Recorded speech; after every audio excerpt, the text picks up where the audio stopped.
Hello everyone, so welcome back to Mind Explorer Institute and आज का जो हमारा टॉपिक है ना वो है atoms and molecules 9th class का। तो मुझे लगता है कि अभी तक जो आपने पढ़ा है वो बहुत ही बच्चों जैसा था। आज आपको एक्चुअली फील होगा कि केमिस्ट्री है क्या, ठीक है। और केमिस्ट्री जो आज की है वो बहुत ही इंटरेस्टिंग है, आपको पढ़ के रियलाइज होगा अब हम बड़े हो रहे हैं, ठीक है। और ये कुछ चैप्टर ऐसा है कि जो आगे 10th में बहुत ही यूजफुल है। जिन बच्चों ने ये चैप्टर से सिंबल्स नहीं सीखे, वैलेंसी नहीं सीखी, एटॉमिक नंबर्स नहीं याद किए, तो भैया उनकी तो 10th डेफिनेटली खराब होने वाली है। और जो बच्चे आगे जाके 11th 12th में भी साइंस लेना चाहते हैं तो केमिस्ट्री के पॉइंट ऑफ व्यू से this is the main basic. हमें 10th क्लास तक कुछ नहीं मिलता 11th 12th में जाके, बट यहाँ पे जो आप केमिस्ट्री सीखोगे वो आपको 11th में पूरी की पूरी मिलेगी। तो इस चैप्टर को आज हम बहुत ही अच्छे से, बहुत ही समझ के साथ में पढ़ेंगे। सो स्टार्ट करते हैं today's topic, atoms and molecules. So बेटा वे बेसिकली एटम्स क्या चीज है, देखो जब हमारी यूनिवर्स का क्रिएचर हुआ, ठीक है, तो इसके अंदर बहुत छोटे छोटे छोटे छोटे पार्टिकल्स थे। हमें तो पता ही नहीं था कि भैया वो चीजें क्या हैं, ठीक है। तो यूनिवर्स धीरे धीरे क्रिएट हुई है। यहाँ पे हमें क्या हो रहा था, इस तरह से कुछ एटम्स मिल रहे थे, मतलब कुछ पार्टिकल्स मिल रहे थे, हमने उन्हें पार्टिकल ही कंसीडर किया हुआ था। अब क्या हुआ, वो धीरे धीरे हमें दिखने लग गया कि वो जुड़ने लग गए और अपनी प्रॉपर्टीज को चेंज करने लग गए, और ह्यूमंस के लिए वो एक तरह से यूजफुल चीज के अंदर क्रिएट हुए, ठीक है। तो अब सबसे पहले एटम्स एंड मॉलिक्यूल सबसे छोटे बिल्डिंग ब्लॉक्स है किसी भी मैटर के। मैटर क्या होता है, सॉलिड, लिक्विड, गैस। तो सॉलिड, लिक्विड, गैस बेसिकली क्या चीजें हैं, आपकी कोई ना कोई चीज है ना। तो वो बनी कैसे है, वो इन एटम्स और मॉलिक्यूल के पार्टिकल्स यानी कि छोटे छोटे पार्टिकल्स के मिलने से बनी है। अब ये पार्टिकल्स मिलेंगे कैसे, ठीक है, तो दिस इज द क्वेश्चन जिसको हम यहाँ पे आज क्या करेंगे, क्लियर करेंगे। तो दे मेकअप एवरीथिंग, ये सब कुछ बनाते हैं। We see and touch in the world around us. हम पानी देख रहे हैं, वो भी एक मॉलिक्यूल है, कैसे बना अभी समझेंगे, ठीक है। हम ऑक्सीजन गैस ले रहे हैं, दिस इज ऑल्सो एटम, कैसे ज्वाइन होके गैस बनी हम समझेंगे। तो early ideas about atoms were based on thought, not experiments. तो Antoine Lavoisier and Joseph Frost created law of chemical combination, कि भैया ये चीजें मिली कैसे, ये आपस में ज्वाइन कैसे हुई, to explain how atoms and molecules combine, ठीक है। तो आज इसको ध्यान से देखते हैं। सबसे पहले है लॉ ऑफ केमिकल कॉम्बिनेशन। उसको पढ़ने से पहले आप थोड़ा सा इसको समझेंगे। देखो आपके अराउंड ये इस तरह से छोटे छोटे पार्टिकल्स घूम रहे थे, ठीक है, ऐसे अलग अलग शेप्स के भी थे।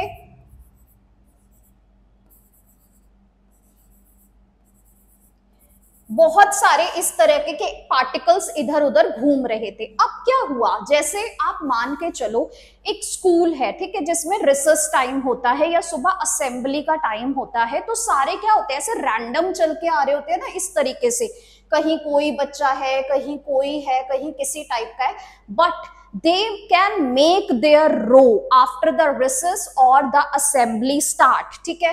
तो that time ये क्या करते हैं, अरेंज हो जाते हैं। सेम तरह के पार्टिकल एक रो में आ गए, सेम तरह के पार्टिकल इधर एक रो में आ गए, ठीक है। तो ये जो अरेंज हो रहे हैं, ये जो एक दूसरे के पास आ रहे हैं, ये क्यों आ रहे हैं, क्योंकि इनको ऐसा लग रहा है कि भाई हम दोनों ना कुछ कॉमन प्रॉपर्टीज को रखे हुए हैं।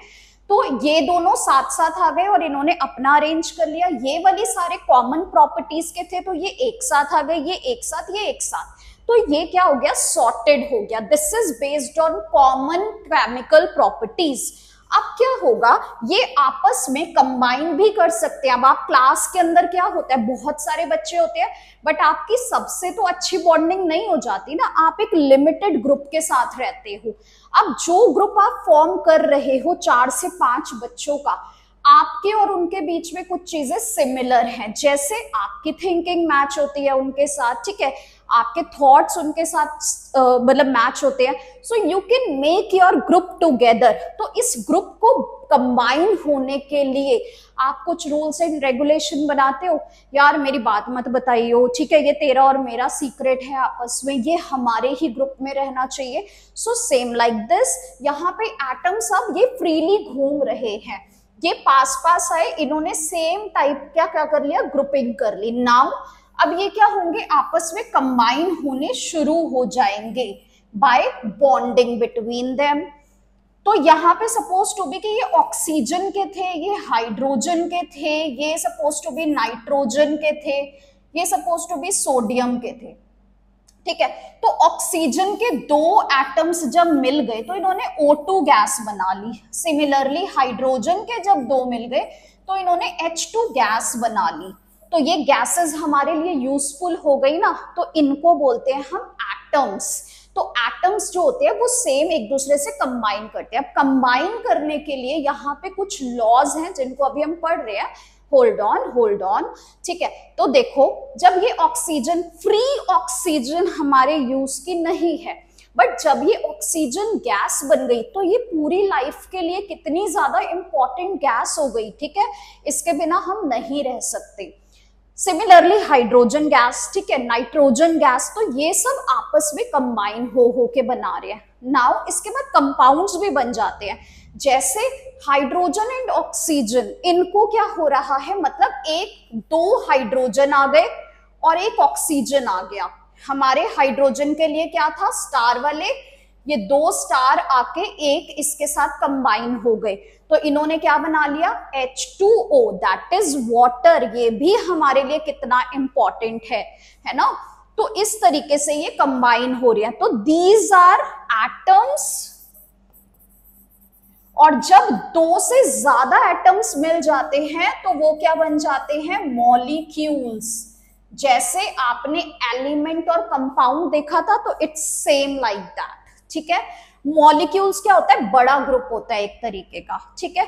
तो this is atom, this is molecule. अभी इसको अच्छे से समझते हैं। तो नाउ यहाँ पे देखो, अब ये कंबाइन कैसे हो रहे हैं, इसके लिए ये हमें कहता है 2 लॉज दिए इन्होंने, एक law of conservation of mass, and second इन्होंने जो हमें दिया वो दिया लॉ ऑफ कांस्टेंट प्रपोर्शन, ठीक है, लॉ ऑफ कांस्टेंट प्रपोर्शन। तो पहला जो है law of conservation of mass, ये हमें क्या बोलता है, ये हमें बोलता है, law of conservation of mass कहता है कि mass can neither be created nor destroyed. Mass ना तो क्रिएट होता है, ना ही ये क्या होता है, डिस्ट्रॉय होता है किसी भी केमिकल रिएक्शन के अंदर, ठीक है। लाइक अगर आप A+B को डाल रहे हो एज अ रिएक्टेंट, तो आपका जो प्रोडक्ट आएगा वो C+D आया है, दैट मीन्स जितना आपने रिएक्टेंट डाले थे उतना ही आपका मास फॉर्म प्रोडक्ट का होगा। देखो कैसे हो रहा है ये, सपोज टू बी के हम यहाँ पे, मैं आपको बोलती हूँ कि आप ना एक टी बना के लाओ, ठीक है, 2 कप टीज आपको लेके आनी है। तो आप क्या कह रहे हो, मैंने डिमांड करी आपसे 2 cup of T I want, ठीक है, 2 कप टीज मैंने आपसे डिमांड करी, I want 2 cup of T. जब मैं आपसे 2 कप चाय मांग रही हूं, तो यहां पे जो आप इंग्रेडिएंट्स लोगे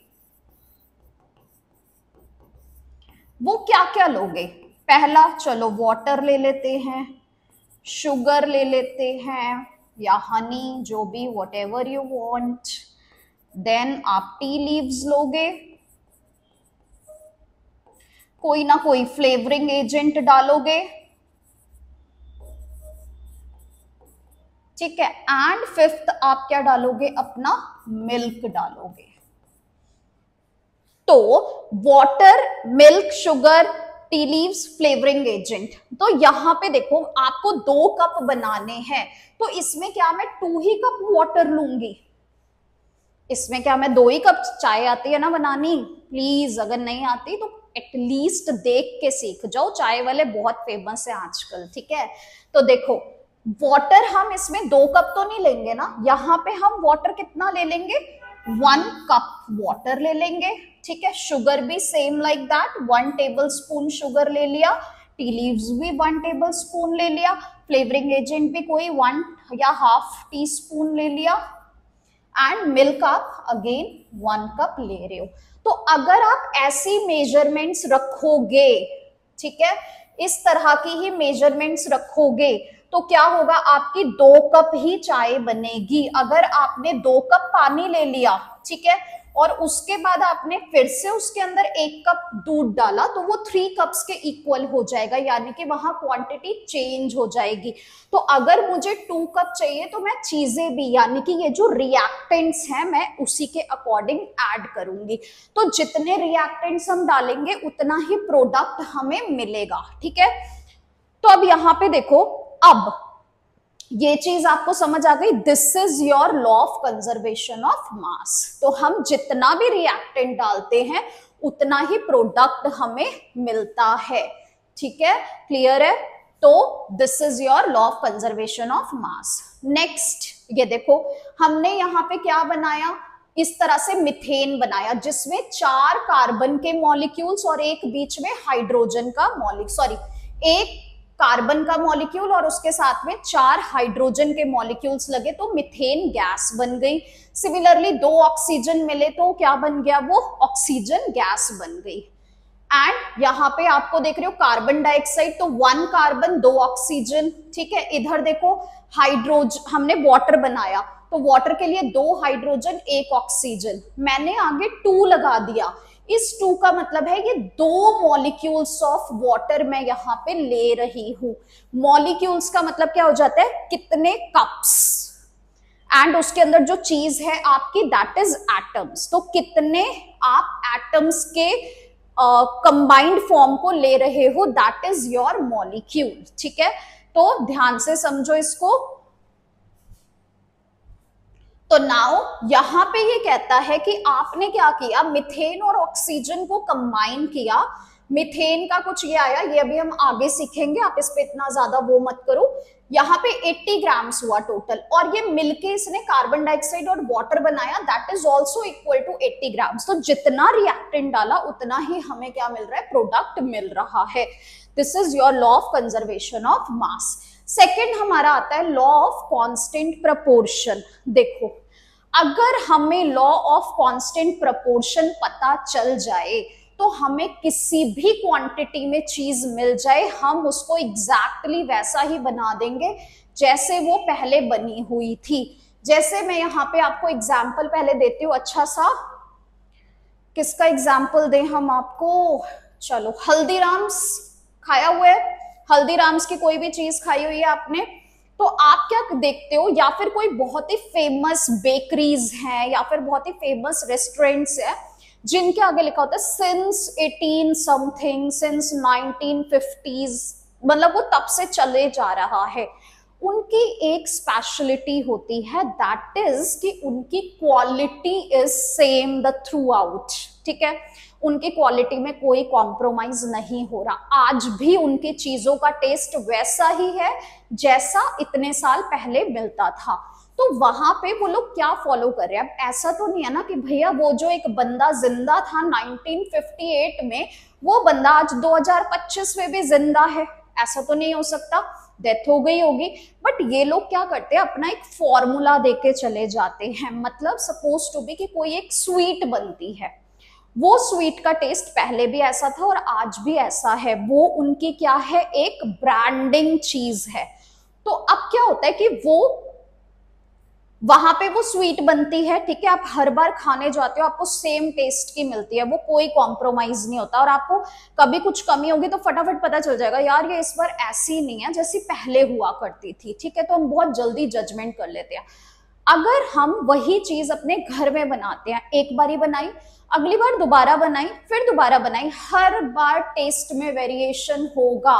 क्यों होगा? क्योंकि यहाँ पे हम अपनी चीजों को मेजरमेंट्स के अकॉर्डिंग नहीं डाल रहे हैं, ठीक है, अनटिल और अनलेस हम बहुत अच्छे शेफ नहीं है।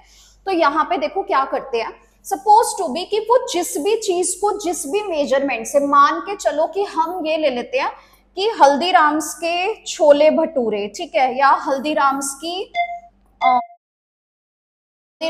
की हम काजू कतली ले लेते हैं,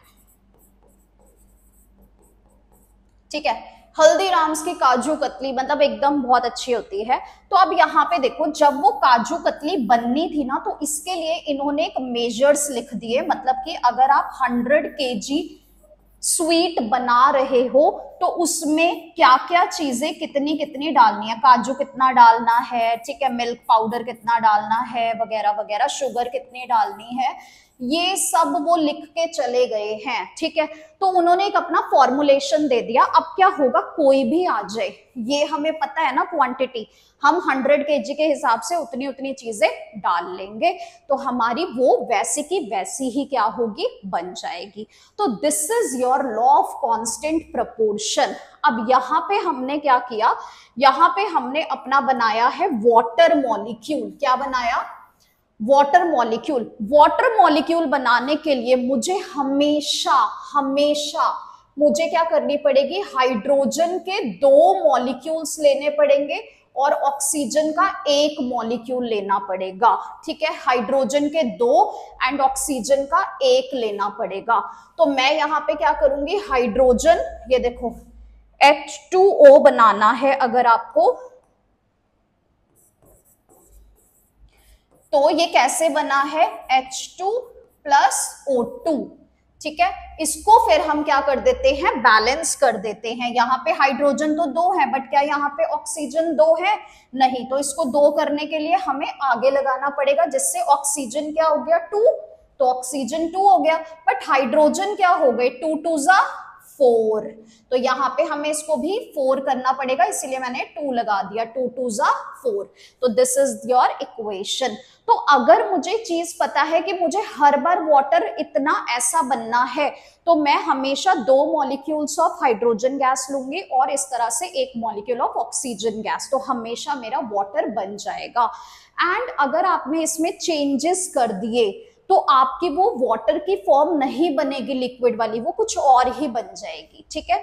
तो this is your law of constant proportion. In a chemical substance, the element are always present in definite proportion by mass. यानी कि मास के अकॉर्डिंग वो हमेशा एक डेफिनेट प्रपोर्शन में ही जाया करेंगे।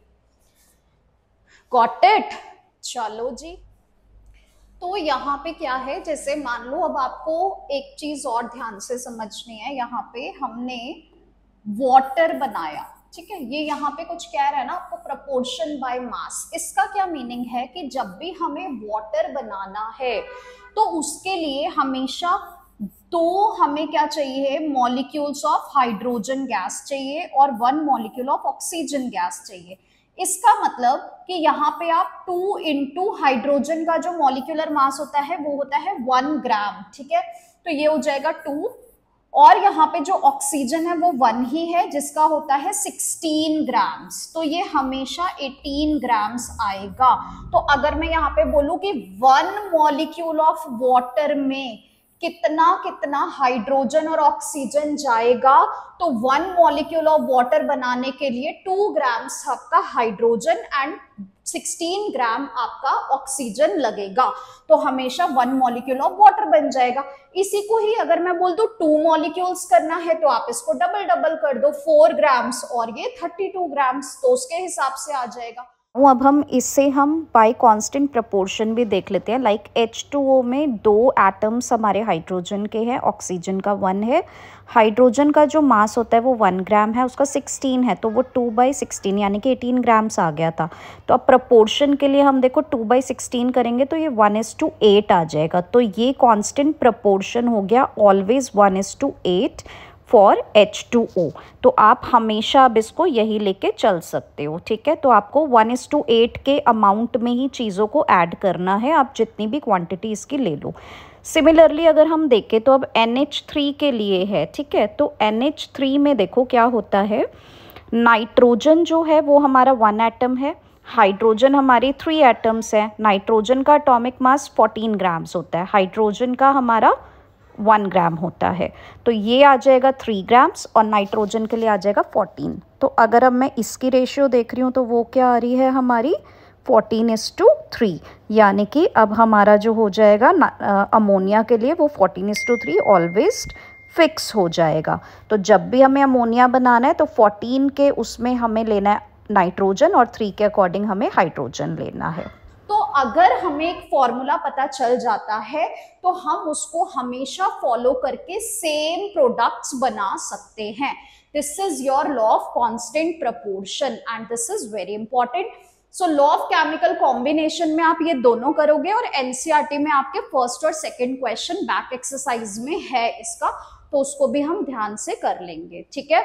आई होप आपको ये सारा कॉन्सेप्ट बड़े आराम से क्लियर हो गया होगा। तो कुछ चीजें हमें समझ आ गई हैं, कुछ अब हम आगे के टॉपिक में करेंगे, ठीक है। So continue with this atoms and molecules। अब भैया देखो डाल्टन्स जी आ गए जो एटम के बहुत ज्यादा पीछे पड़ गए थे। इन्होंने बहुत सारी स्टडी करी एटम के बारे में और हमें कुछ पोस्ट्यूलेट्स बना के दिए कि ये जो मैं बातें बोल रहा हूँ ना एटम के लिए ये क्या है 100% ट्रू है, जिसको हमने अभी तक फॉलो किया हुआ है। तो देखो यहाँ पे इन्होंने सबसे पहले ये चीज बोली कि जितना भी मैटर बना हुआ है, कोई भी चीज आप उठा लो वो किससे बनती है, एटम से ही बनती है। तो every matter is made up of very small और टाइनी पार्टिकल्स कॉल्ड एटम। तो यहाँ पे ये क्या बात बोल रहे हैं हमें कि एटम्स क्या है, matter of made up of very small और टाइनी पार्टिकल, जिनको हम बोल देते हैं एटम्स। फिर इन्होंने बोला ये एटम इतना छोटा है ना कि आप इसको और डिस्ट्रॉय या इसके और टुकड़े कर ही नहीं सकते, एक पिन पॉइंट होता है ना उससे भी छोटा है। तो atoms are not divisible and can not be created और destroyed in a chemical reaction. फिर इन्होंने बोला कि अगर मैं किसी भी गिवन एलिमेंट का ले लूं, जैसे हमने अभी पीछे क्या किया था, ऑक्सीजन का लिया था, तो उसके सारे पार्टिकल सेम थे ना। तो all atoms of a given element is same in size, mass and chemical properties. तो इस एलिमेंट की सारे के सारे ये जो पार्टिकल होंगे ये सेम साइज के, सेम प्रॉपर्टीज के और सेम मास के ही होंगे, तभी ये ग्रुप फॉर्म करेंगे और एक एलिमेंट बनाएंगे। तो ये पॉइंट क्लियर है। तो ये 3 आपके पोस्टुलेट्स हो गए। इसके बाद ये कहता है atoms combine in the ratio of small whole number to form compound। देखो आपने अभी देखा यहाँ पे कि जैसे वाटर बना तो H2O ये एक होल नंबर है, ठीक है, NH3 ये एक होल नंबर है। कभी भी ऐसा नहीं होगा कि कोई भी एलिमेंट जैसे C12O ऐसा कुछ फॉर्म हो रहा है, ऐसा कभी भी नहीं बनेगा, हमेशा होल नंबर में ही कंबाइन होगा। C1 है, O इसके साथ 2 हो गए, ठीक है, C1 है इसके साथ H4 हो गए, तो ये हमेशा होल नंबर में होता है। Atoms combine in the ratio of small whole numbers to form compound. बहुत बड़े बड़े होल नंबर भी नहीं होंगे, 11, 12, 14 इस तरीके से भी नहीं होगा। The relative number and kinds of atom are constant in a given compound। इसके अंदर ये सारे के सारे atoms जो होंगे वो constant nature के ही होंगे। Atoms are the smallest particle of an element that can take part in a chemical reaction। तो ये बहुत छोटे छोटे particles होते हैं जो chemical reaction में participate करते हैं और अपना role play करते हैं। तो these are Dalton atomic theory के postulate, आपको ध्यान से करने हैं। समटाइम इसके ऊपर 2 postulate या फिर 3 postulate आ जाते हैं। नाउ तो हमने अभी देख लिया था, डाल्टन जी ने हमें बता दिया था कि जो सबसे छोटा पार्टिकल है उसी को एटम बोल रहे हैं। तो आगे एक प्रॉपर डेफिनेशन हमने बना दी। वो क्या बनाई? Atoms are the smallest particles of an element which can take part in a chemical reaction. Atoms are very small, they can smaller than anything that we can imagine or compare with। ठीक है, फिर हमने ना कुछ atom को जब अंदर से देखा कि यार है तो ये बहुत छोटा, बट फिर भी साइंटिस्ट कहाँ छोड़ते हैं किसी चीज को, उन्होंने बोला अंदर से देखते हैं। अंदर से देखने के बाद पता चला भाई एटम के अंदर भी बहुत कुछ है। तो एटम के अंदर क्या क्या चीजें पता चली? एक तो पता चला एटम के ना अंदर ये भैया एक कोई बड़ी गोल सी चीज है जिसको नाम दिया न्यूक्लियस। उसके बाद उसके अंदर भी कुछ है जिसमें पता चला इलेक्ट्रॉन्स हैं, प्रोटॉन्स हैं, न्यूट्रॉन्स हैं। ठीक है, इसको अभी हम आगे स्ट्रक्चर ऑफ एटम में डिटेल में पढ़ेंगे। तो आगे बढ़ जाते हैं। एटम का साइज देखो, 1 मीटर में उसका 9th थाउजेंड्स में जाके 9th पार्ट पे आप चले जाओ, 10⁻⁹ metre is equals to 1 nanometre. ठीक है, मतलब इतना छोटा सा, इत्तू सा एकदम। तो atomic radius is measured in nanometre nm। फिर डाल्टन जी ने क्या करा, कहते यार इतने बड़े बड़े नाम कौन याद रखेगा, मैं सिंबल्स बना लेता हूं। जैसे हम गाड़ियों के सिंबल दिखा देते हैं ना, हुंडई, ऑडी, ठीक है, ये तो इस तरीके से इन्होंने भी क्या बना दिए, सिंबल्स बना दिए कि मैं ऐसे लिख दूंगा। तो चलो एक करके देखते हैं। मान लो हमें वाटर बनाना है, H2O बनाना है।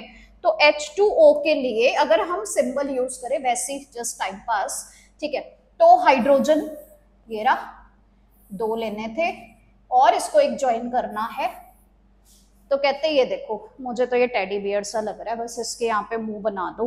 ठीक है, तो इस तरीके से ये क्या हो जाएगा, हमारा सिंबल के अकॉर्डिंग हम बना सकते हैं। बट इसको ज्यादा इन्होंने ही यूज किया, आगे नहीं चला। फिर देखो ब्रेजिलियस जी थे जिन्होंने सजेस्ट करा कि यार एलिमेंट्स को कोई सिंबल दो, और वो क्या होना चाहिए, 1 और 2 लेटर होना चाहिए उसी एलिमेंट नेम का। तो जैसे मुझे यहाँ पे हाइड्रोजन H से दिख रहा है तो मैं इसका नाम दे दूंगी H, फॉस्फोरस P से दिख रहा है मैं इसका नाम दे दूंगी P। कॉपर को उन्होंने बोला चलो 1 या 2 लेटर भी, तो कॉपर को उन्होंने Cu दे दिया। ठीक है, कार्बन है C दे दिया, ऑक्सीजन को O दे दिया, आयरन का एक अंदर सॉल्ट होता है फेरम, तो इसीलिए उन्होंने Fe दे दिया। इसी तरह से गोल्ड का भी होता है तो Au दे दिया। तो ज्यादा से ज्यादा 2 लेटर या 1 लेटर इन्होंने बोला ऐसा करो, और वो उसके नाम से ही डिराइव होना चाहिए सो दैट हमें इजीली वो लर्न हो जाए। ठीक है, तो सिंबल्स ऑफ ये IUPAC ने इसको क्या कर दिया, अप्रूव कर दिया, और इस तरीके से हमने फिर सबके नेम लिख दिए। और उन्होंने ये चीज बोली कि फर्स्ट लेटर हमेशा कैपिटल होना चाहिए और सेकंड लेटर हमेशा लोअर केस में ही होना चाहिए। ठीक है, ये आपको अभी 4th चैप्टर में डिटेल में दे रखा है। जब मैं आपको वैलेंसीज वगैरह कराऊंगी उससे पहले हम 4th चैप्टर को थोड़ा सा लेंगे यहाँ पे। ठीक है, तो अभी ये देखो नाउ, अब हम एटॉमिक मास देख लेते हैं। जैसे ये आयरन है, ठीक है, आयरन को Fe लिखा हुआ है। तो अब देखो ये इसका कुछ एटॉमिक मास दिया हुआ है। तो एटॉमिक मास भी प्रपोज्ड करा था डाल्टन ने, ठीक है, अपनी एक हाइपोथेसिस करके। इन्होंने बोला था ये एक एवरेज मास होता है एटम का, जिसके अंदर is the sum of the masses of electron, neutrons and proton. अभी स्ट्रक्चर देखा था ना पीछे, तो स्ट्रक्चर में ये सब है। तो भाई हमें जो छोटी सी चीज दिख रही है उसके अंदर भी जो चीजें हैं उन सबका मास मिला के ही क्या बनेगा, एटॉमिक मास बनेगा। तो यही चीज इन्होंने हमें यहां समझा दी। ठीक है, अब प्रॉपरली देख लेते हैं। तो atomic mass is the mass of N atomic particle, जो अंदर एटॉमिक छोटे छोटे पार्टिकल्स है उन सबका मास है ये। तो this is often stated in terms of unified atomic mass, that is हम उसको AMU बोल देते हैं, ठीक है। The average mass of an atom of an element as compare to 1/12 of mass of one carbon 12 atom is called atomic mass. तो ये क्या हुआ, एक इन्होंने एक अपनी हाइपोथेसिस करके दिखाई थी। इन्होंने इसके अंदर ऐसा बोला, देखो इन्होंने क्या चीज बोली इसमें, इन्होंने बोला कि मैं आपको यही बताती हूँ। इन्होंने बोला एक सपोज टू बी ये ऐसे वाटरमेलन ले लो आप, ठीक है, ग्रीन कलर का वाटरमेलन होता है ना, तो वाटरमेलन में ऐसे कुछ लाइंस होती हैं छोटी छोटी सी,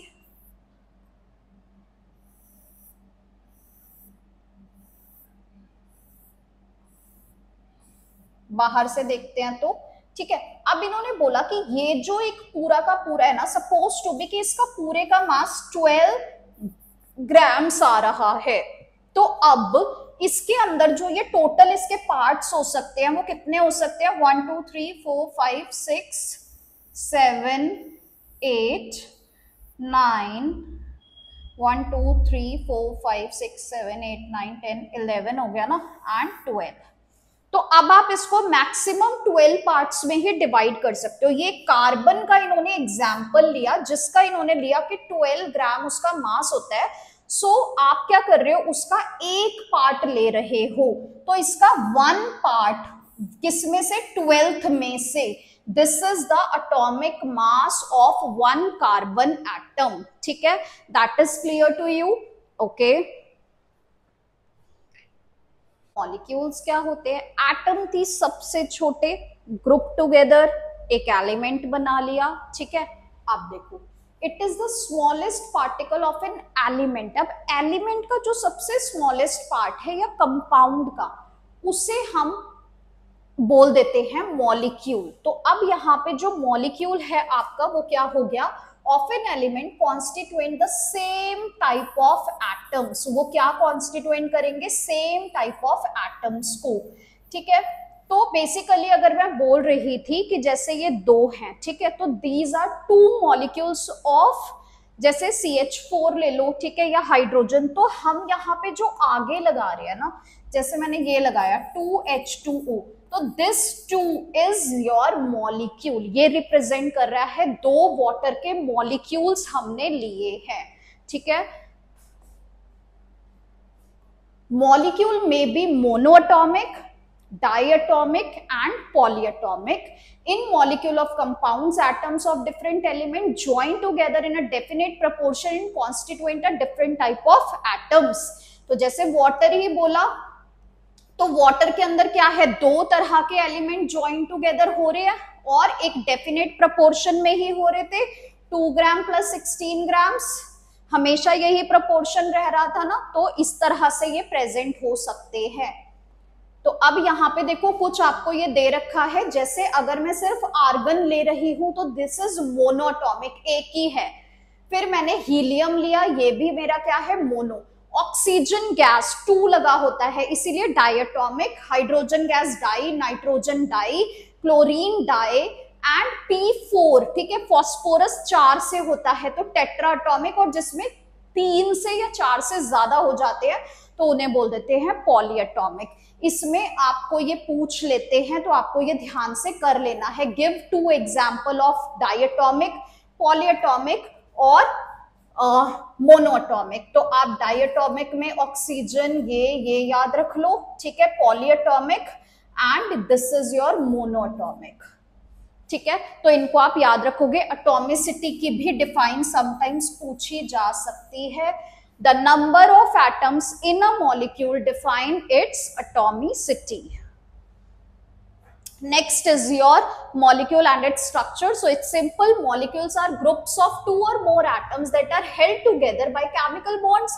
They are the basic building blocks of many things around us like water, air, even our bodies. हमारी बॉडी में भी ये सारे molecules हैं, ठीक है। तो ये देखो एटम थे अलग अलग, ग्रुप टुगेदर, और इन्होंने क्या बना दिया, मॉलिक्यूल बना दिया। तो मॉलिक्यूल और उसका structure, molecules are formed when atom join together to share their electrons. When this happen they become more stable and can create different type of substance with different properties.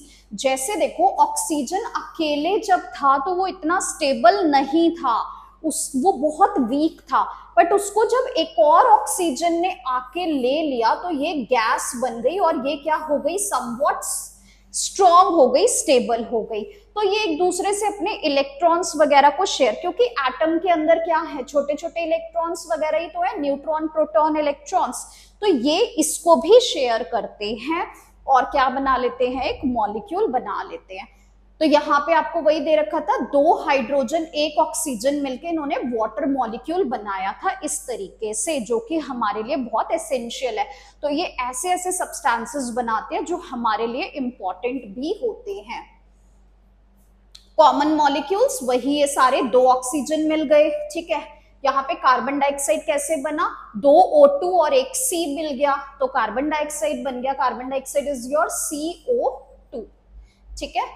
And फिर ions की बात आ जाती है. अब क्या होता है कि ये इलेक्ट्रॉन्स जो अंदर इलेक्ट्रॉन्स प्रोटॉन्स हैं, इसकी वजह से ये एक अपने ऊपर एक चार्ज को क्या करते हैं, कैरी करते हैं. The charged particle of atoms, उन्हें क्या बोलते हैं, ions. They are formed by attaining a positive charge और नेगेटिव चार्ज ऑन देम. तो इनके ऊपर जैसे सोडियम है तो Na+ आ गया, Cl है तो नेगेटिव आ गया. तो जो पॉजिटिवली चार्ज्ड आयन होते हैं उनको बोल देते हैं कटायंस, एंड जो नेगेटिवली चार्ज आयंस होते हैं उनको बोलते हैं अनायंस, सॉरी, ठीक है. सो कैटायंस एंड अनायंस आपको याद रखने हैं. अभी ये सब 4th चैप्टर जब करेंगे तो बहुत अच्छे से आपको ये चीजें क्लियर होंगी, इनको याद करने की भी जरूरत नहीं पड़ेगी, मैं ऐसी आपको ट्रिक्स बताऊंगी, ठीक है.